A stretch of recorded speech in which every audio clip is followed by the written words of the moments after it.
Hello students, आज के जो हमारा लेक्चर है उस लेक्चर में हम आप लोगों को 12th क्लास के स्टूडेंट्स के लिए बताएंगे। टॉपिक 1 को लेते हैं आज, और आज है 1 जनवरी।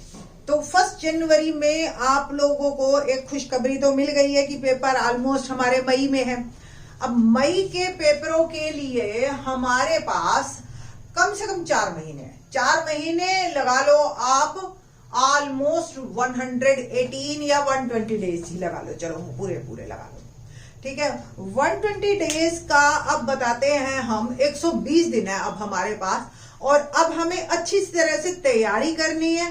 तैयारी करके हमने मैथ में full out of full marks लेने, 80 आउट ऑफ 80।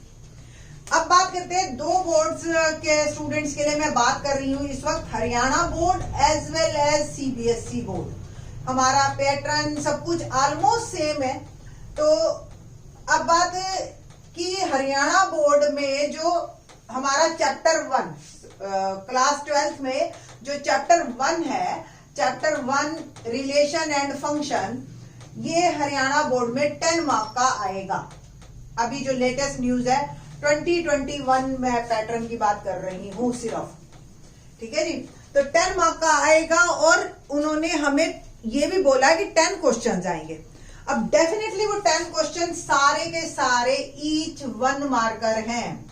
1 मार्कर का क्या मतलब है, आपके ये एमसीक्यूज भी हो सकते हैं, 1 वर्ड भी हो सकते हैं, और आपके जो है फिलअप्स भी हो सकते हैं। तो आज हम इन्हीं पे ही डिस्कस करेंगे, इन्हीं तीनों टाइप के। तो 10 मार्क तो हरियाणा बोर्ड के पक्के हो रहे हैं, और सीबीएसई बोर्ड के जो है पहला और दूसरा चैप्टर रिलेशन एंड फंक्शन, चाहे उसमें ट्रिग्नोमेट्रिक फंक्शन भी है, टोटल हमारा 8 मार्क का आएगा। 8 मार्क में आपके पास जो है, जो क्वेश्चन है 8 मार्क्स में फर्स्ट और सेकंड चैप्टर से पूरे से दोनों से आना है। अभी हम बात करते हैं पहले कि रिड्यूस सिलेबस, पर्टिकुलर फर्स्ट और सेकंड चैप्टर का ले लो या सिर्फ फर्स्ट चैप्टर का ले लो। तो रिड्यूस सिलेबस की अगर हम बात करें तो हमें जो सीबीएसई ने बताए हैं टॉपिक, वो बताए हैं रिलेशन एंड फंक्शन में कि कंपोजिट फंक्शन और inverse of function, composite function और इनवर्स ऑफ फंक्शन, ये जो है हमारे रिड्यूस हो चुके हैं। अब इसका क्या मतलब है इनवर्स ऑफ फंक्शन, और इससे रिलेटेड जो हमारे हैं जो एक्सरसाइज है वो कौन सी है। तो एक्सरसाइज 1.3, 1.4 और जो क्वेश्चंस है मिसलेनियस के इससे रिलेटेड।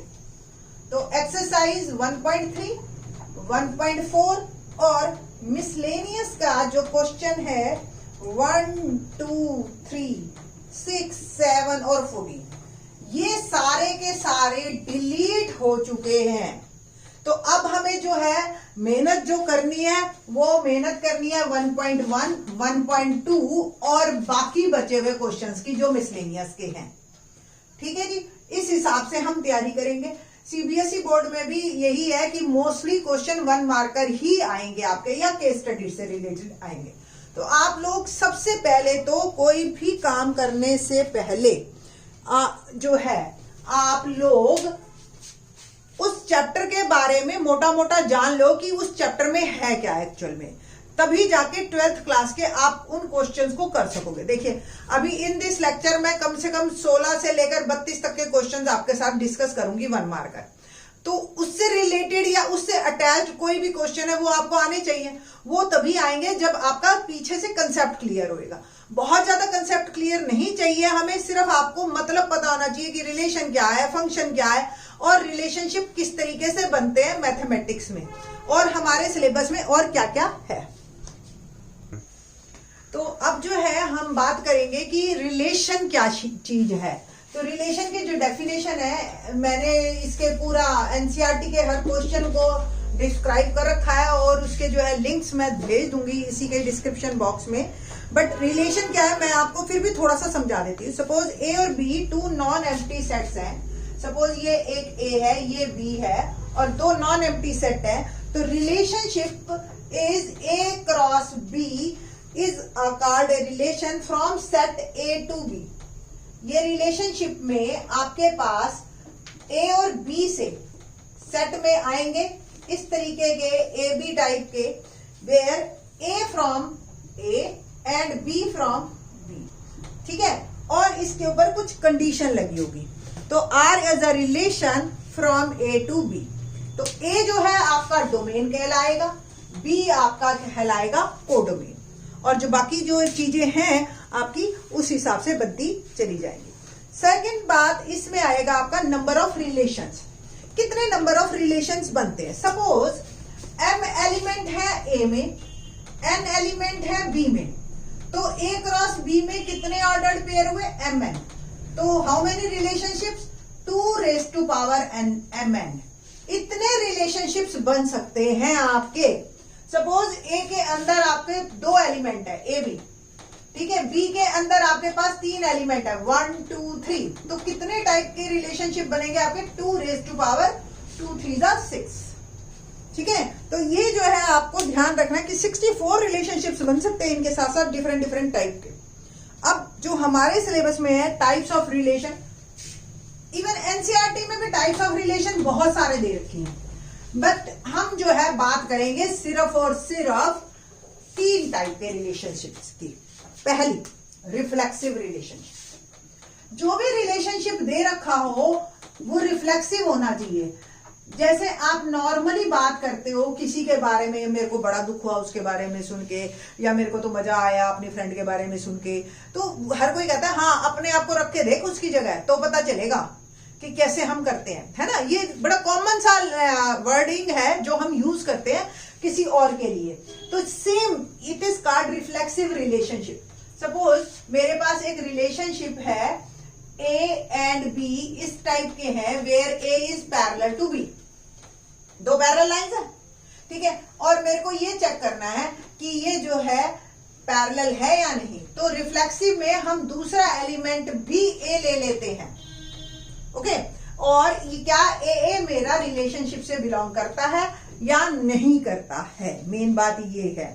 तो हम यहाँ पे जो ए है वो रिलेशनशिप से बिलोंग पैरेलल लाइंस का वो करता है, क्योंकि पैरेलल लाइंस की जो एक कंडीशन होती है वो ये होती है कि देयर स्लोप्स आर सेम। तो अगर ये लाइन है और उसका ये स्लोप है, दोनों के स्लोप सेम है अगर लाइन पैरेलल है, ठीक है।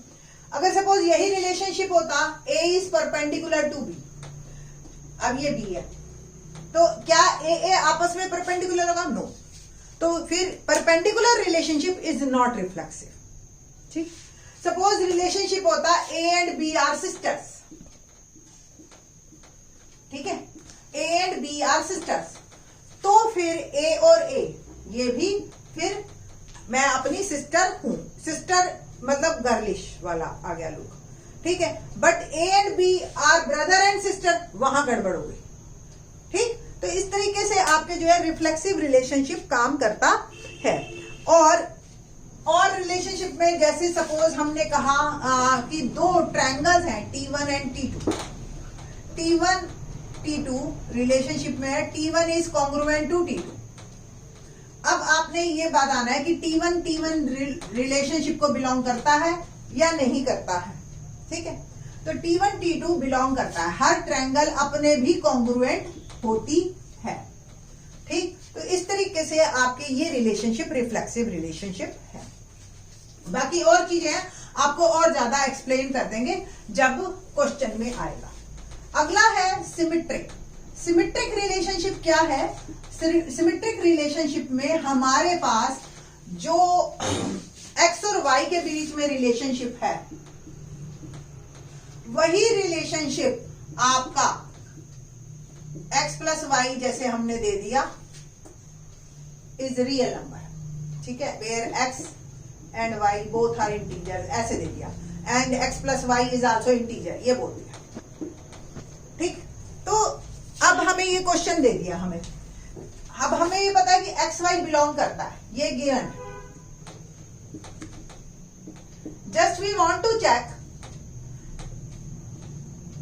कि वाई एक्स रिलेशनशिप है हमारे इसमें है या नहीं है, ओके। तो a प्लस बी अगर x प्लस वाई इंटीजर है तो y प्लस एक्स भी होगा इंटीजर, सिंपल सी बात। ठीक है, तो यहाँ पे आपका जो है वो प्रॉब्लम सॉल्व हो गई कि ये सिमेट्रिक है। सेम अगर यहाँ पे मल्टीप्लाई होता तो भी बात बन जाती, बट अगर यही फंक्शन में हम कह देते डिवाइड, तो अगर x और y, x divide by y integer है, चलो जी x है 4, y है 2, 4 divide by 2, 2 belongs to integer. But क्या 2 और 4 रिलेशनशिप में है, ये चेक करना है। तो 2 डिवाइड बाय 4 सॉल्व भी किया आपने 1/2, 1/2 इज नॉट अ इंटीजर, तो ये सिमेट्रिक नहीं है। तो डिवीजन जो रिलेशनशिप है वो सिमेट्रिक नहीं है। थर्ड रिलेशनशिप जो हमारे लिए बहुत इंपॉर्टेंट है वो है ट्रांजिटिव। ट्रांजिटिव रिलेशनशिप में हम बात करते हैं कि दो रिलेशनशिप हमने ले लिए,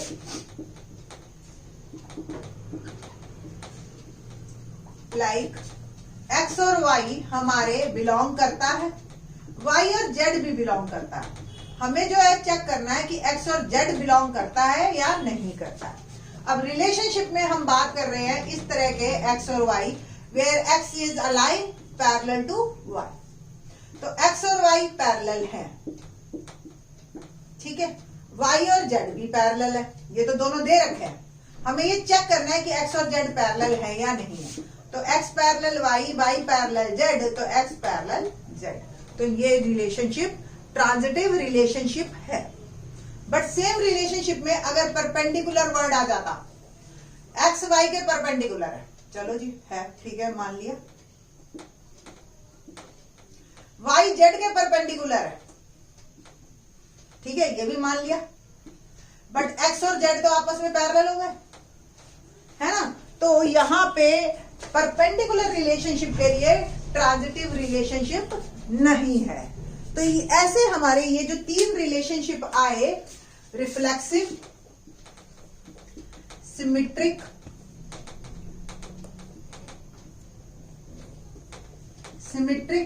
और ट्रांजिटिव, ये तीनों रिलेशनशिप अगर कोई होल्ड कर लेता है तीनों, तो उस रिलेशनशिप को हम कहते हैं कि it is an equivalence relationship. Equivalence relationship, ठीक है जी। तो इस तरीके से ये आपको क्वेश्चन आता है। अब क्या है, कोई भी एक क्वेश्चन, अब जैसे यही है पैरेलल वाला ही, रिफ्लेक्सिव भी था, सिमेट्रिक भी था और ट्रांजिटिव भी है। बट परपेंडिकुलर है, रिफ्लेक्सिव है, सिमेट्रिक है, बट ट्रांजिटिव नहीं है। कॉन्ग्रुएंसी रिलेशनशिप है, वो रिफ्लेक्सिव है, सिमेट्रिक है, ट्रांजिटिव है, तो इक्विवेलेंस भी है। तो तीनों को बोलने की अलग अलग बजाय अगर मैंने इक्विवेलेंस कह दिया तो इसका मतलब तीनों रिलेशनशिप सेटिस्फाई हैं। तो ये ओवरऑल मेरा रिलेशंस के बारे में था। इसके बाद हमारे फंक्शंस के बारे में भी है कि 1 1 ऑन 2 इन 2 मैनी 1, और ये जो है आपको टाइम टू टाइम और बता देंगे बीच बीच में। अभी हम थोड़े से क्वेश्चंस को लेते हैं जो रिलेशन से रिलेटेड है। करते हैं, now we are starting questions of exercise. Multiple choice questions हैं हमारे। क्वेश्चन नंबर 1 पे बात करते हैं। अब हम क्वेश्चन नंबर 1 आपको मेरे राइट हैंड साइड पे दिखाई दे रहा होगा। Let L be the set of all lines in a plane and R be the relation in L। ठीक है, प्लेन के अंदर बहुत सारी लाइन्स है और ये R हमें रिलेशनशिप ऐसी लाइन्स के बीच में चाहिए सच दैट L1 L2 ये दो लाइन्स हैं और इनके बीच में रिलेशन है L1 is perpendicular to L2, perpendicular to L2। ठीक है जी, ये हमारे पास रिलेशनशिप है। Then which one is correct? R is reflexive and symmetric but not transitive. R is an equivalence, symmetric but neither reflexive nor transitive. R is reflexive and transitive but not symmetric. कुल मिला के आपका बताइए। अभी मैंने previous इसमें बात में अभी मैं जब समझा रही थी आपको तभी मैंने बताया था कि अगर कोई दो लाइंस आपस में परपेंडिकुलर है तो L1 रिफ्लेक्सिव के लिए कोई लाइन अपने परपेंडिकुलर हो सकती है क्या? क्या उनके स्लोप्स का प्रोडक्ट जो है -1 आएगा? परपेंडिकुलर लाइंस के स्लोप्स का प्रोडक्ट -1 होता है एज वी नो, है ना। तो ये नहीं है, रिफ्लेक्सिव नहीं है क्लियरली, ये तो हमें पता है ना। L1 और L2 परपेंडिकुलर है तो L2 और L1 भी परपेंडिकुलर होंगे। इट मीन सिमेट्रिक है, रिफ्लेक्सिव नहीं है, सिमेट्रिक है। एंड सेम ट्रांजिटिव भी नहीं है। रीजन बीइंग, अगर L1 L2 परपेंडिकुलर है और L2 और L3 परपेंडिकुलर हैं, तो L1 और L3 परपेंडिकुलर नहीं होंगे इन 2D। 2D भी बात कर रहे हैं, 3D में हो सकता है ना, बट 2D में नहीं हो सकता। सो जो है मेरी ऑप्शंस कौन सी ठीक होएगी? R is symmetric but neither reflexive nor transitive. C is correct one. तो C मेरा आंसर ठीक है। Okay, now second, let A be relation in the set n of all natural numbers given by the next question.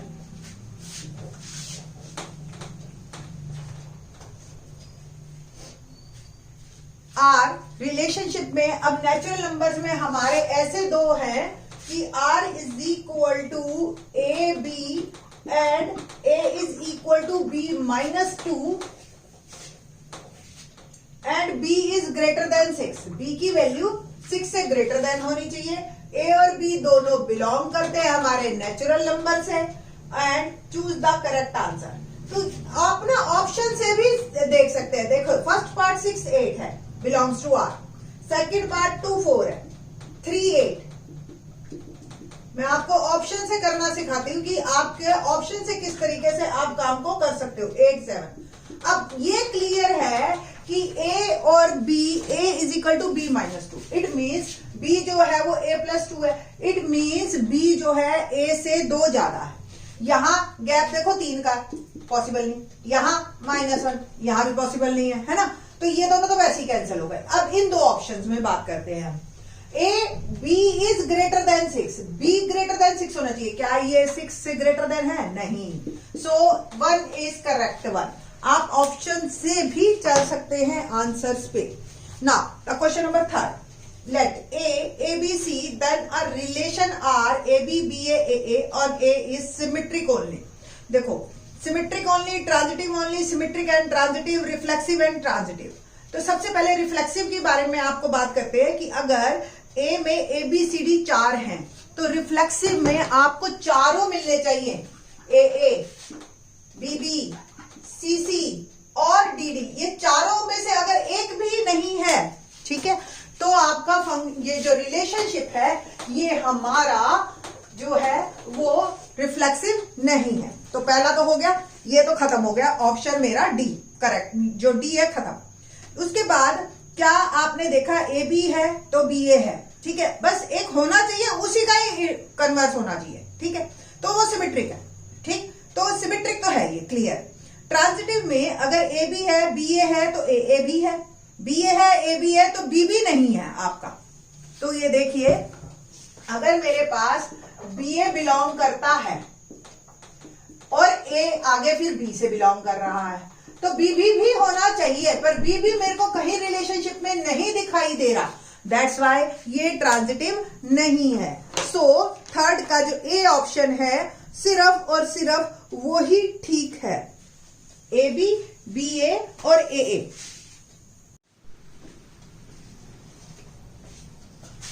Students, question number 4 देखते हैं। क्या है question number 4 हमारे पास?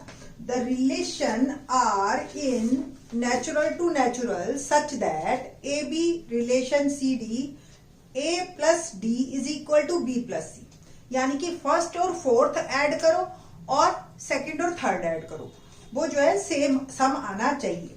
तो ऐसा रिलेशनशिप हमें बताना है कि रिफ्लेक्सिव है बट नॉट सिमेट्रिक, रिफ्लेक्सिव है एंड ट्रांजिटिव है but not symmetric, equivalence relationship है, इट मीन सिमेट्रिक भी है, okay, symmetric but not reflexive.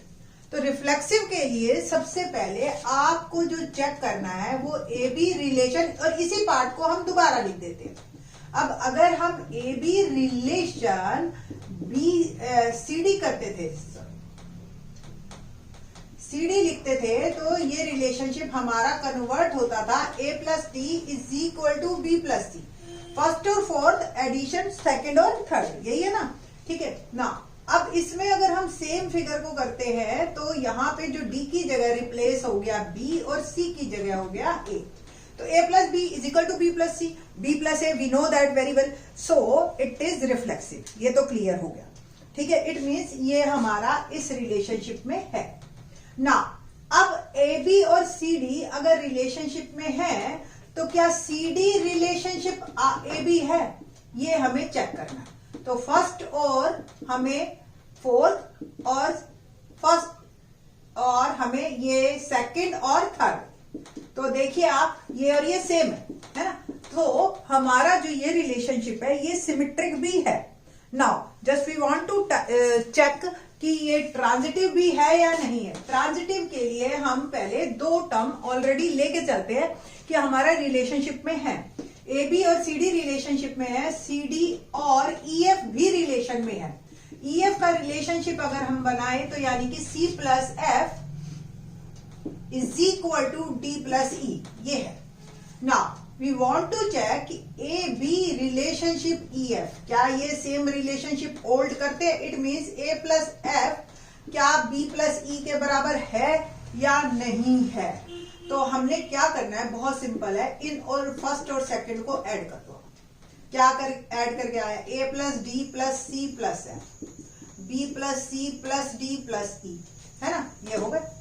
अब ध्यान से देखो, डी दोनों में cancel to each other, C दोनों में कैंसल टू ईच अदर, क्या बच गया, A plus F B plus E which is equal to which we want, है ना।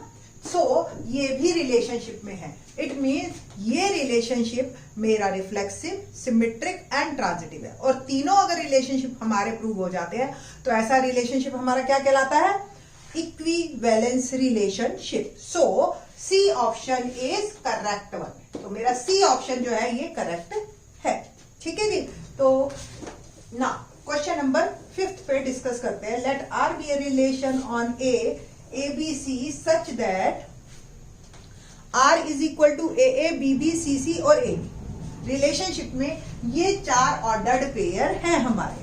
Then R is identity. Identity relation वो होते हैं जिसमें ए बी बी और सी सी हो और कोई ना हो। अब ये जो ए बी हमें एक एक्स्ट्रा दे दिया है, दैट्स वाई ये एक आइडेंटिटी रिलेशन नहीं है।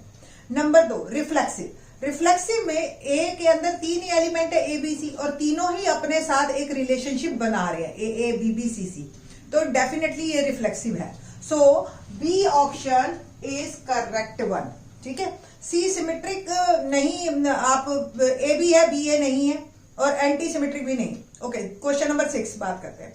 Late R be the relation in the set 1 2 3 4 given bye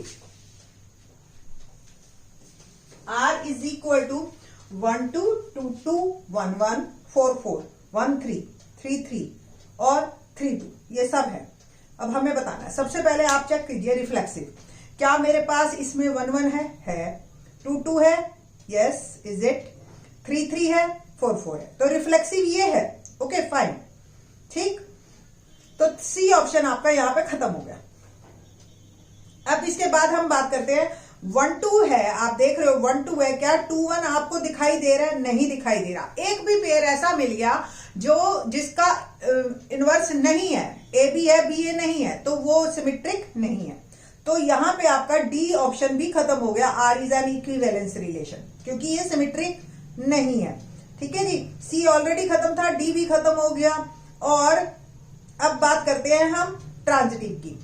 1 2 है, 2 2 है, तो फिर 1 2 भी है, और फिर 1 1 है, 1 3 है, तो 1 3 भी है, और 1 3 है, 3 3 है, 1 3 है, 1 3 है, 3 2 है, तो 1 2 है। तो मेरे हिसाब से ट्रांजिटिव तो ये है, और अगर ये ट्रांजिटिव है तो हमारा जो बी ऑप्शन है that is correct one. R is reflexive and transitive but not symmetric. तो 6th का B option is correct one. तो 5th का भी बी था और 6th का भी बी ही हमारा करेक्ट है। अब यहां से आपके और रिलेशनशिप में जैसे बात करें तो रिलेशनशिप के कुछ क्वेश्चंस अभी और डिस्कस करेंगे, बट उससे पहले मैं थोड़ा सा आपको बताना चाहूंगी फंक्शन के बारे में कि फंक्शन की क्या डेफिनेशंस है, फंक्शन क्या है। बहुत ज्यादा डिटेल में नहीं जाऊंगी। फंक्शन की जो हमारे पास एक रिलेशन फंक्शन कब बनता है, जब उसके सारे डोमेन के सारे एलिमेंट्स की इमेज यहां पे हो। ठीक है, ये डोमेन है हमारे पास, ये एरो डायग्राम हम बनाते हैं और इसको हम कोड डोमेन कहते हैं, और इसके सारे एलिमेंट्स की अगर इमेज है, पहली बात।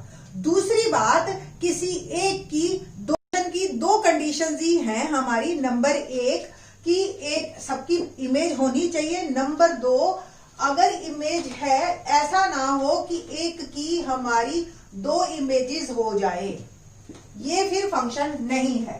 हाँ, दो की एक इमेज हो सकती है, ये करेक्ट है, बट ये करेक्ट नहीं है। अब जो फंक्शंस हैं हमारे, वो डेफिनेशंस तो मैंने आपको मेरे राइट में दिख रही होंगी। ठीक है, अब आप पहला वन फंक्शन, मैं एक एग्जांपल देती जाती हूं आपको, और मैनी वन फंक्शन कैसे प्रूव करना है 2 और 4 में। अब हम इसमें ज्यादा इंटरेस्टेड नहीं है, रीजन बीइंग हमारा जो है इसमें से 4 मार्क का क्वेश्चन नहीं आएगा, 1 मार्कर ही आएंगे। वन फंक्शन में हम बात कर रहे हैं जो, जैसे फंक्शन हो गया y is equal to 2x plus 3। ठीक है, x की वैल्यू 1 डाली और y मेरा जो बन गया वो बन गया 5। 2 डाली, आंसर मेरा आ गया 7। ठीक है, तो ये मेरा एक फंक्शन है।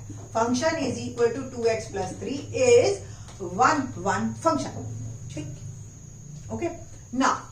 अब हम बात करते हैं एक मैनी वन फंक्शन की। मैनी वन फंक्शन, आपका एक फंक्शन मैंने दिया x स्क्वायर प्लस 3 और यहां दे दिए सारे रियल नंबर्स, या इंटीजर दे दो, छोड़ो इंटीजर दे दो, तो 1 -1 2 -2 सब है।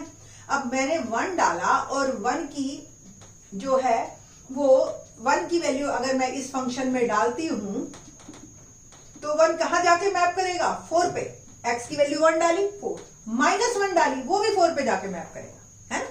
सेम 2 डाली आपने, वो आंसर 7 देगा। -2 डाली वो भी 7 देगा। तो ये जो है आपके मैनी वन फंक्शन है कि 2 की एक इमेज आ रही है हर 2 की, है।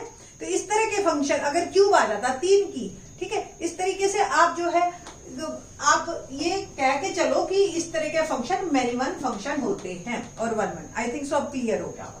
अब बात करते हैं एक इनटू और ऑनटू, और इनटू और ऑनटू। इनटू फंक्शन वो होते हैं जिसमें हमारे सारे कोड डोमेन और रेंज, देखो कोड डोमेन और रेंज में पहले फर्क देख लो। कोड डोमेन मैंने कहा नेचुरल से नेचुरल, और फंक्शन दे दिया y is equal to x. अब हर नेचुरल नंबर 1 को जाके मैप करेगा 2 को, तो यहां भी सारे नेचुरल नंबर पड़े हैं और सारे ही किसी ना किसी की इमेज है। ओके, एग्री ना। अब जो है हमारे पास, मैं अब बात करती हूं एक, तो ये जब पूरा कोडोमेन ही रेंज बन जाए, कोडोमेन ही रेंज बन जाए,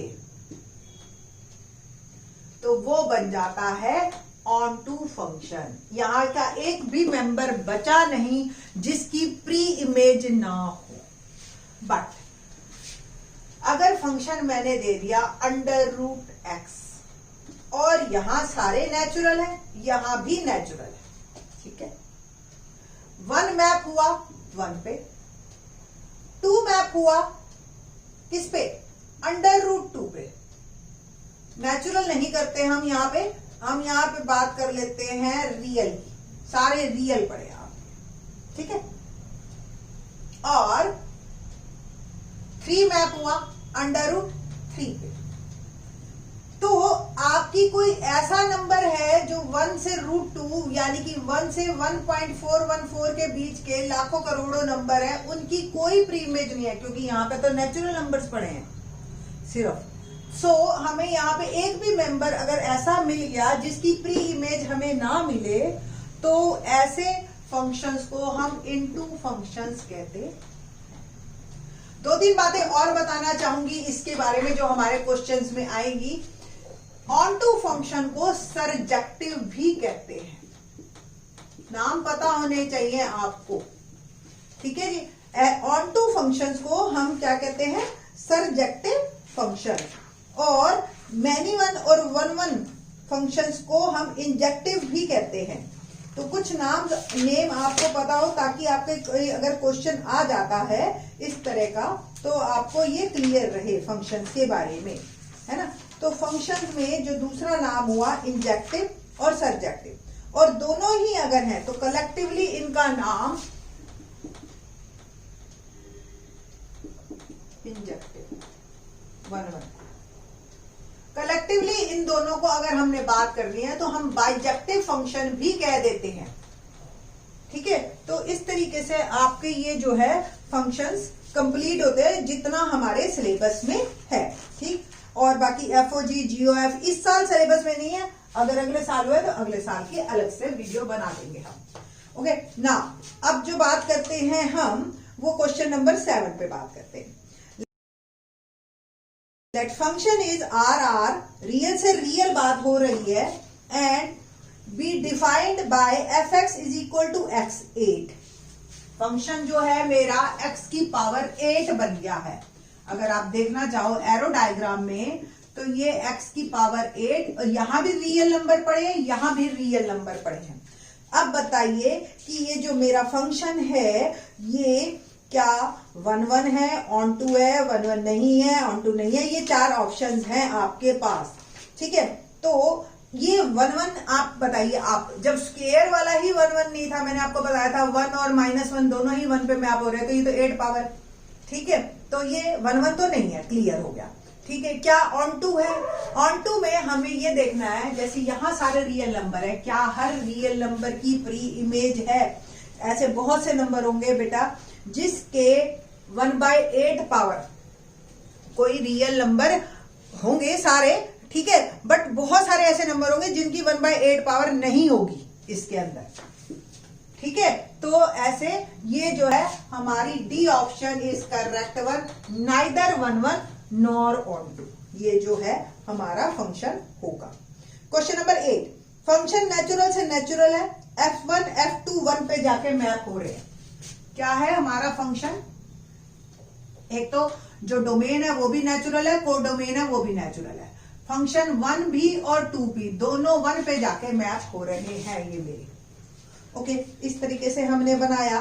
और and function fx is equal to x-1, इसके बाद जो है सारे नंबर्स के लिए हमारा फंक्शन ऐसे मूव कर रहा है, fx is equal to x-1 when x is greater than 2, यानी कि अब सारे नेचुरल नंबर जो पड़े हैं, आगे के जो नंबर है 3 4 5 6 वो इस फंक्शन के हिसाब से चल रहे हैं, जैसे 3 2 पे, 4 5 पे, 5 4 पे, ठीक है, और 6 तो, बट क्योंकि 2 1 पे मैप कर रहे हैं तो ये 1 1 तो नहीं है, ये क्लियर होगी बात। एक भी हमें इमेज ऐसी मिल गई जिनकी 2 की मैपिंग एक साथ हो रही हो तो वो 1 1 नहीं है, बट ये ऑन टू है क्योंकि हर नंबर की प्री इमेज आपको यहां मिल जाएगी, हर नंबर की, क्योंकि यहां सिर्फ नेचुरल नंबर्स पड़े हैं आपके पास।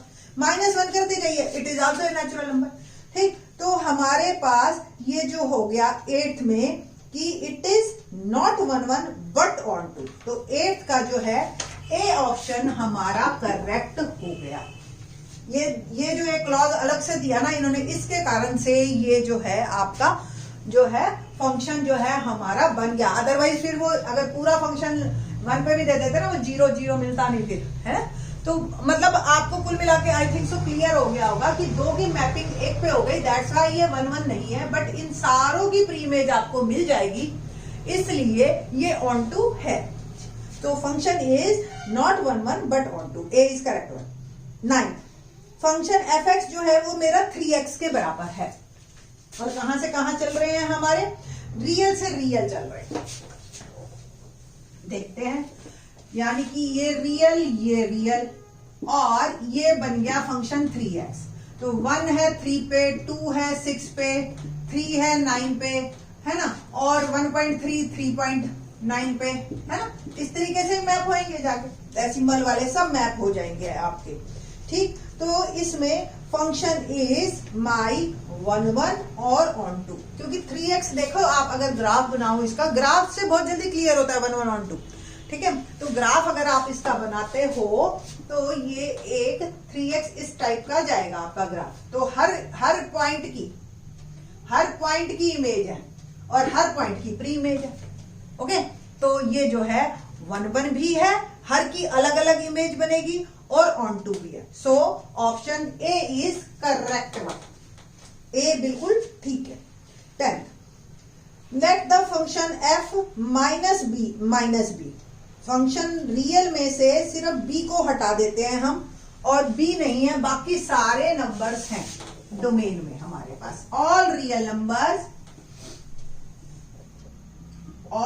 नंबर, सिर्फ एक b नहीं है। मैप हो रहा है जाके मेरा फंक्शन, जो डोमेन है वो सारे रियल नंबर्स हैं, बट 1 नहीं है इसके अंदर, ठीक है।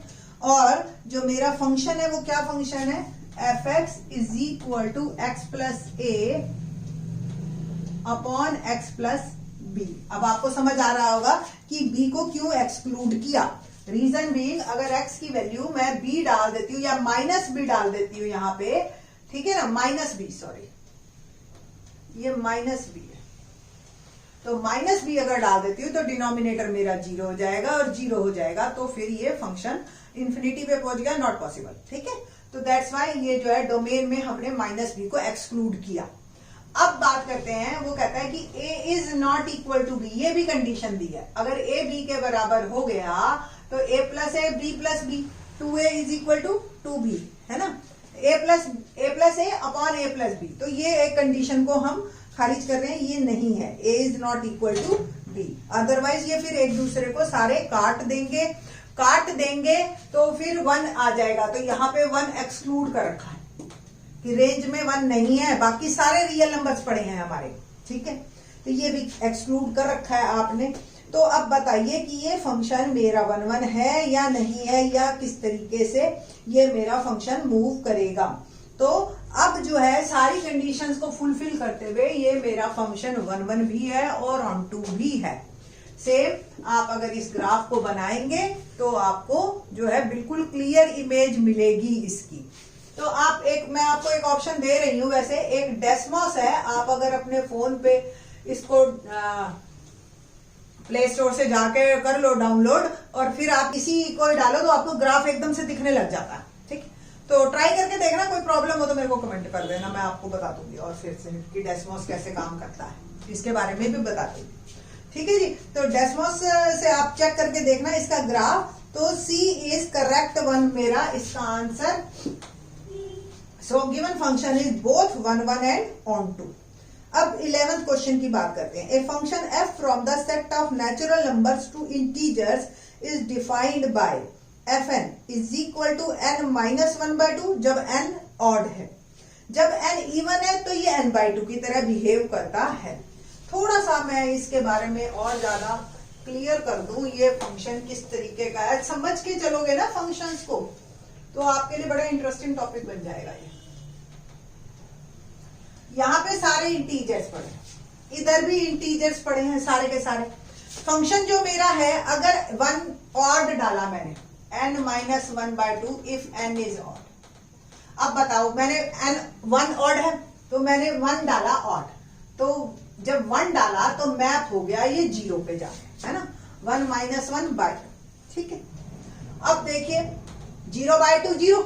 अब मैंने डाला 2 और ये है n/2 जब n इज इवन, तो ये 1 पे जाके मैप हो गया। 3 पे बात करते हैं, जब 3 डाला, 3 माइनस 1 अगेन 2/2, तो 3 भी जाके 1 पे मैप हो गया। एक एग्जांपल ही बहुत है हमें कि ये मैनी 1 है, 1 1 नहीं है ना, ठीक है। अब इसके बाद 4 पे जाके 4/2 हो गया और ये बन गया 2 पे जाके मैप हो गया। बट सारों की है सेम, -1 डालोगे आप तो ये -2/2 -1 पे जाके मैप होगा, और -2 डालोगे तो अगेन -1 पे होगा। तो इसका मतलब सबकी प्री इमेज तो मिल जाएगी मेरे को, ठीक है। इंटीजर से function from the set of natural number two integer है, तो यहाँ पे नेचुरल नंबर्स हैं हमारे सारे और यहाँ पे इंटीजर्स हैं।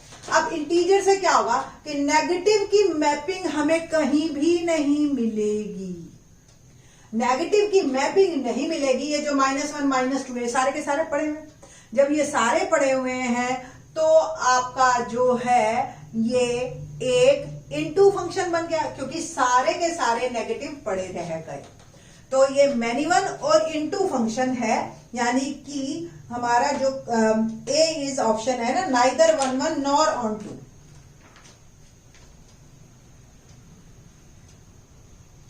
ठीक है, तो A is correct one, neither one one and nor onto. तो इस तरीके से ये फंक्शन हमारा करेक्ट है। 12th क्वेश्चन पे बात करते हैं। 12th क्वेश्चन क्या है, लेट्स सी।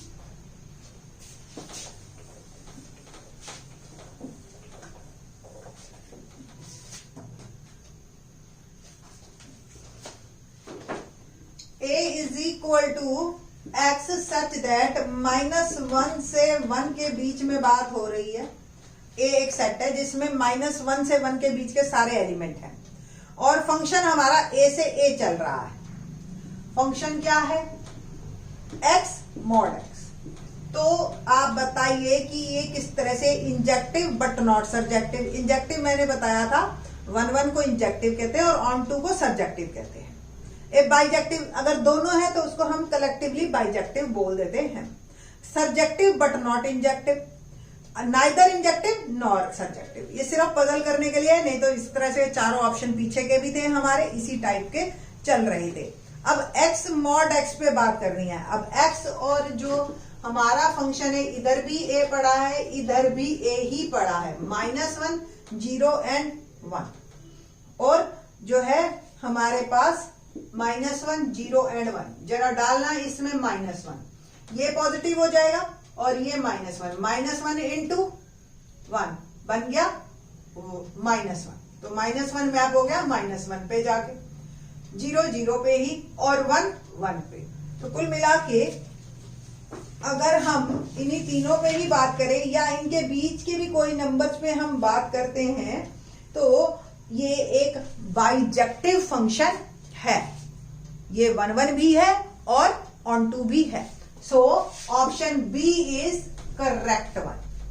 ठीक है, तो इस पे अभी बहुत सारे क्वेश्चंस हैं मेरे पास, एटलीस्ट 42, और 12 पे ही हमारी वीडियो काफी लंबी बन गई है, तो एक और वीडियो बना देंगे इससे रिलेटेड और क्वेश्चंस की, रियल नंबर्स पे।